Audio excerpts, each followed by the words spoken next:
Hello दोस्तों, आज का हमारा टॉपिक है दिल्ली सल्तनत। दोस्तों बहुत ही इंपॉर्टेंट टॉपिक है। आपको इस वीडियो में दिल्ली सल्तनत के जितने भी राजवंश हैं, संस्थापक हैं और वो भी क्रम से शासनकाल के साथ में बहुत ही ज़बरदस्त ट्रिकों के साथ में आपको मिलने वाले हैं। तो ये वीडियो बहुत ही इंपॉर्टेंट है, बहुत ही गजब का, बहुत ही फाड़ू इसमें ट्रिकें बताई गई हैं। आप जब ये देखेंगे ना तो मुझे उम्मीद है और मुझे लगता है, उम्मीद ही नहीं मुझे पूरा विश्वास है कि आपको ये पूरा वीडियो देखने के बाद आपको राजवंश दिल्ली सल्तनत के और संस्थापक और उनकी राजधानी और ये शासनकाल आपको बहुत ही आसानी से याद हो जाएंगे और हमेशा याद भी रहेंगे। तो चलिए दोस्तों शुरू करते हैं। दोस्तों मैं आपको बता दूं कि इतिहासकारों के हिसाब से 1206 से 1526 तक भारत पर शासन करने वाले 5 वंश के सुल्तानों के शासनकाल को ही दिल्ली सल्तनत कहा जाता है। तो कौन से वो 5 सुल्तान हैं, कौन से वो 5 वंश हैं जिनको दिल्ली सल्तनत के नाम से जाना जाता है, तो वो भी मैं बताऊँगा। बहुत ही ज़बरदस्त ट्रिक है, वो भी क्रम से हैं।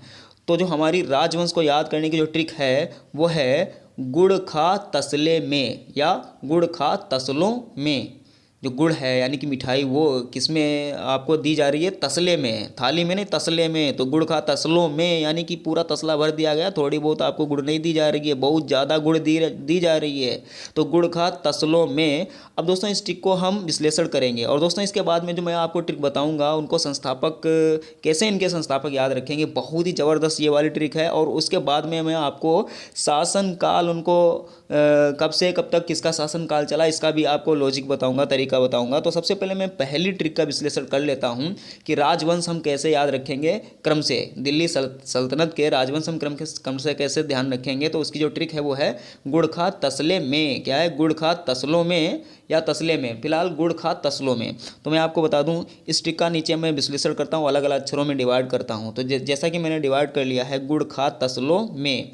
अब दोस्तों इसमें से पहला जो हमारा अक्षर है वो शब्द है गुड़। तो गुड़ से हम समझेंगे गुलाम वंश, गुड़ से हम समझेंगे गुलाम वंश। और दोस्तों इसमें डा से कोई मतलब नहीं, और डा ये क्यों लगाना पड़ा आप अच्छी तरीके से जान जाएंगे। ये डा जो है मैंने इसी तरीके क्यों लगाया होगा आप अच्छी तरह से जान गए होंगे। तो ये डा का कोई मतलब नहीं है, लेकिन हम कहेंगे तो गुड़ खा तसले में। तो गुड़, तो गु का मतलब है गुलाम वंश यानी कि गुड़ का मतलब है गुलाम वंश। उसके बाद में खा, तो खा से हम यहाँ पे जो मतलब निकालेंगे वो है खिलजी वंश। खा से हम समझेंगे खिलजी वंश। और उसके बाद में है तसलों में, तो ता से समझेंगे तुगलक वंश, ता से तुगलक वंश। और तुगलक वंश के बाद में जो वंश चला है, जो वंश आया वो है सा से है सैयद वंश। क्या है? सा से सैयद वंश। और उसके बाद में जो अंतिम जो वंश है वो लो से है, तो लो से हम समझेंगे लोधी वंश। गुड़ खा तसलों में कितनी जबरदस्त ट्रिक है। तो गु से गुलाम वंश, खा से खिलजी वंश, ता से तुगलक वंश और सा से सैयद वंश और लो से लोधी वंश। और मैं का यहाँ पे कोई भी मतलब नहीं है।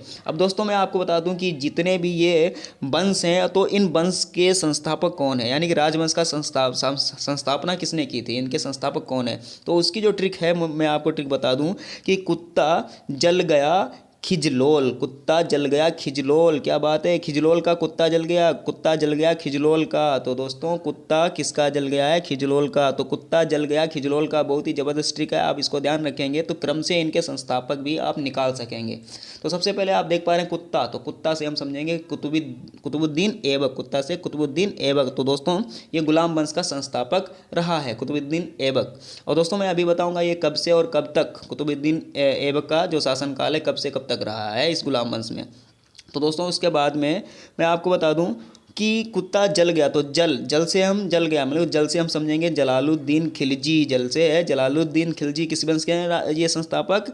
खिलजी वंश के। तो खिलजी वंश के संस्थापक कौन है? जलालुद्दीन खिलजी। अब दोस्तों जलालुद्दीन खिलजी यानी कि खिलजी वंश कब से कब तक चला, मैं अभी इसकी बात करूंगा। ट्रिक पहले मैं आपको बता दूं, कुत्ता जल गया, तो गया से हम समझेंगे गयासुद्दीन तुगलक। गया से है गयासुद्दीन तुगलक। और गयासुद्दीन तुगलक ये किसके संस्थापक हैं? किस वंश के? तुगलक वंश के। उसके बाद में दोस्तों खिजलोल, तो खिज से हम समझेंगे यहाँ पे खिज्र खां। खिज से है खिज्र खां जो कि सैयद वंश के संस्थापक हैं। उसके बाद में दोस्तों है लोल, तो लोल से हम समझेंगे बहलोल लोधी। लोल से है बहलोल लोधी। और किस वंश के संस्थापक हैं? लोधी वंश के। अब दोस्तों मैं आपको बता दूं, लेकिन दोस्तों अगर आपको ये ट्रिक्स अच्छी लग रही हो, ये वीडियो धमाकेदार आपको लग रहा हो, तो अभी के अभी चैनल को सब्सक्राइब कर लीजिए, वीडियो को लाइक कर दीजिए। तो दोस्तों मैं आपको बता दूं कि कुतुबुद्दीन ऐबक तो ये गुलाम वंश का संस्थापक था। तो गुलाम वंश कब से कब तक चला, तो मैं आपको बता दूं इसका जो शासनकाल है वो 1206 से लगा के 1290, 1206 से लगा के 1290 यानी कि 84 वर्ष तक। उसके बाद में दोस्तों जो खिलजी वंश है वो कब से कब तक चला है, तो मैं आपको बता दूं कि 1290 से 1320, 1290 से 1320 तक। तो कुल कितने वर्ष तक चला है, तो ये है 30 वर्ष तक। उसके बाद में दोस्तों जो हमारा तुगलक वंश है, गयासुद्दीन तुगलक इसके जो संस्थापक हैं, ये वंश कब तक चला, तो 1320 से 1414 ईस्वी तक, 1320 से 1414 तक ये वंश चला। और कब मतलब कितने साल चला, तो आप देखेंगे तो 94 वर्ष, पूरे 94 वर्ष ये तुगलक वंश रहा है। उसके बाद में सैयद वंश जो है, जिसके संस्थापक खिज्र खां हैं, तो ये जो वंश है ये कब से कब तक रहा है, इसका शासनकाल क्या है, 1414 से लगा के 1451 तक। तो अगर आप देखेंगे तो ये 37 वर्ष रहा है।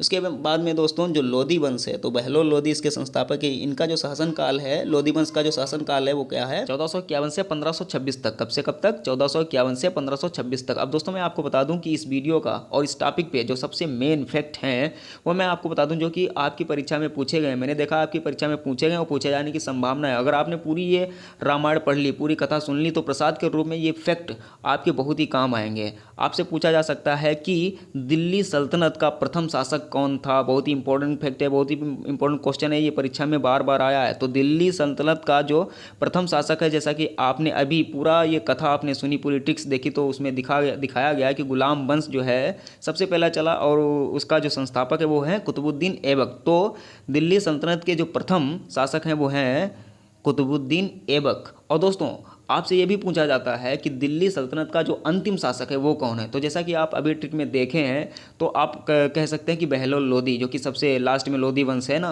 सबसे अंतिम में, तो बहलोल लोधी। तो ये आंसर आपका सही नहीं है। मैं आपको बता दूं बहलोल लोधी के बाद भी कई सुल्तान और शासक हुए हैं, तो उनमें से जो लोधी वंश का जो अंतिम शासक रहा है वो है इब्राहिम लोधी। तो ये दोस्तों आप ध्यान रखना। तो दोस्तों कैसा लगा ये वीडियो आप हमें कमेंट करके ज़रूर बताएं। चैनल भले ही ना सब्सक्राइब करें, इस वीडियो को जितना हो सके उतना शेयर कीजिए, लाइक कीजिए, फैला दीजिए सभी ग्रुपों में। तो मिलते हैं हम अगले वीडियो में। धन्यवाद दोस्तों, फिर मिलेंगे। Thank you.